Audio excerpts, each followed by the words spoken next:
The Man in the Box, written by Jjustingraham. Who are you? I'm the man in the box. Are you actually a man? No. Are you a monster?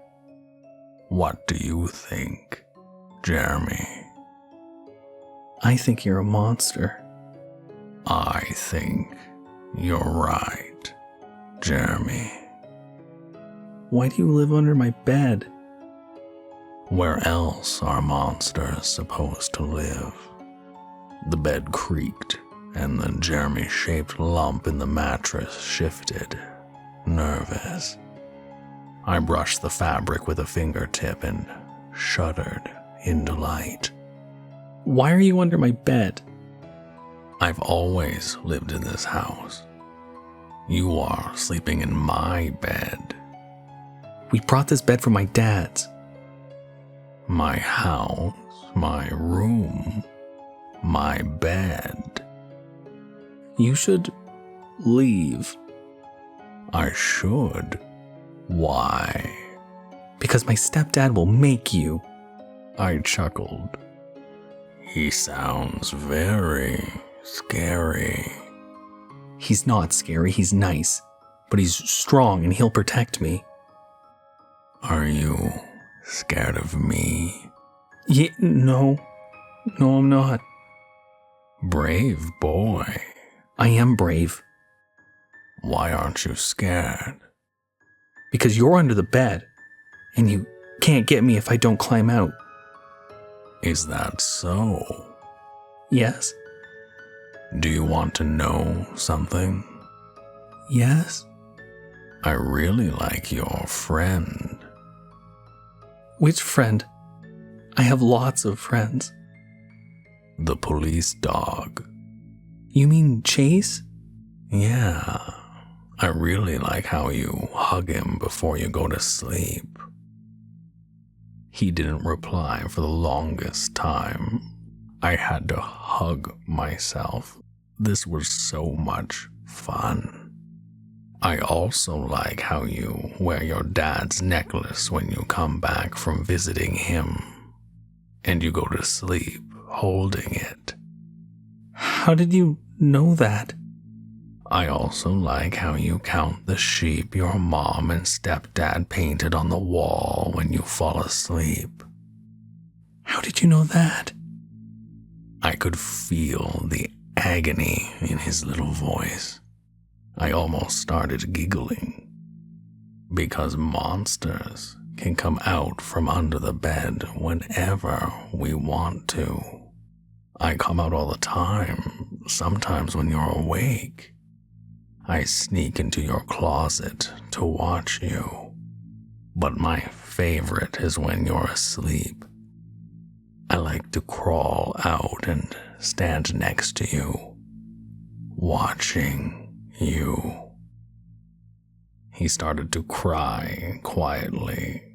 It was delicious. Our Father, who art in Hey, heaven, Jeremy. hallowed be thy name. Want to hear Give another us this day secret? daily bread. That and forgive us our doesn't trespasses. work. I pressed a finger into his back and felt his entire body go stiff. A moment later, he started screaming. I shifted the loose floorboard and rolled under it, dropping into the little sub-basement. I pulled the floorboard back, then sprinted down the dank corridor, barely suppressing my laughter all the way. I came to the metal ladder, shimmied up, crawled into the closet, and popped out the false door leading to the guest bathroom. I replaced it and threw open the bathroom door. 26 seconds. A new record. Mark?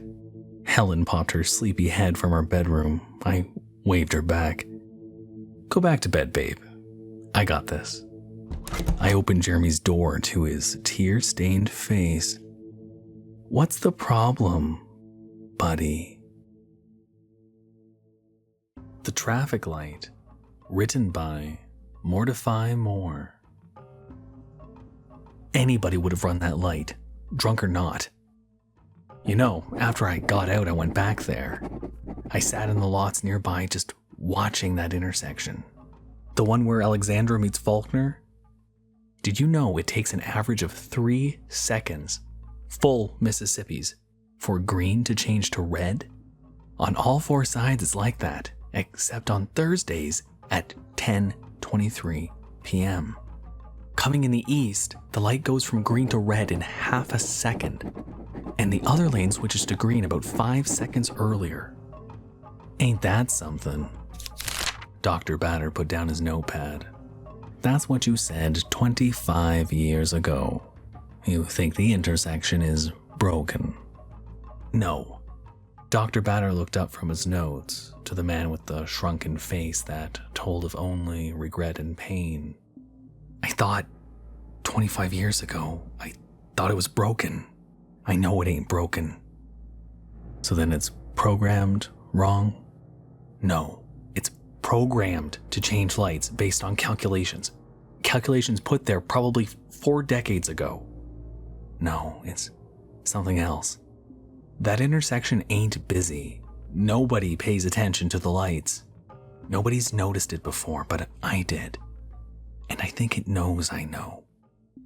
It? The lights. The intersection?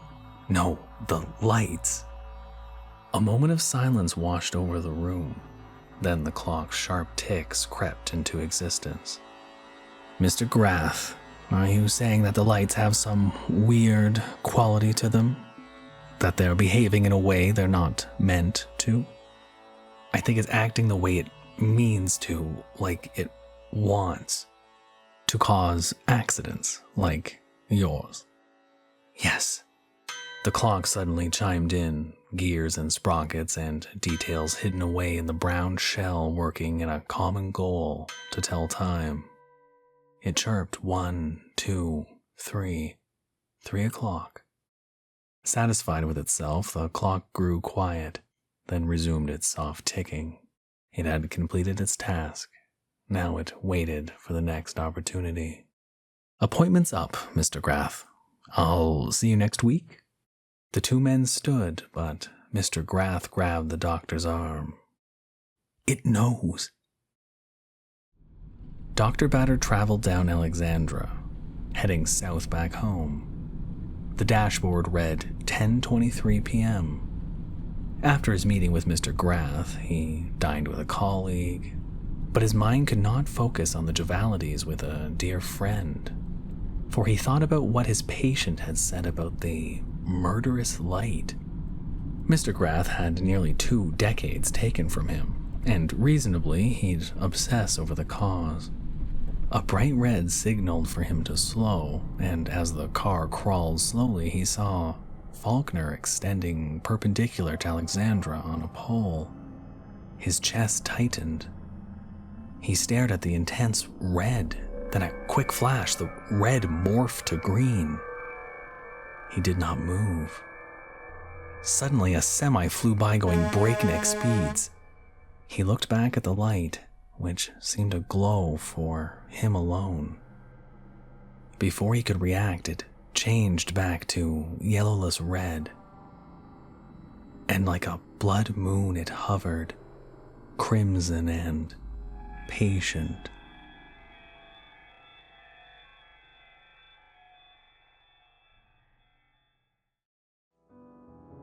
Thank you for listening.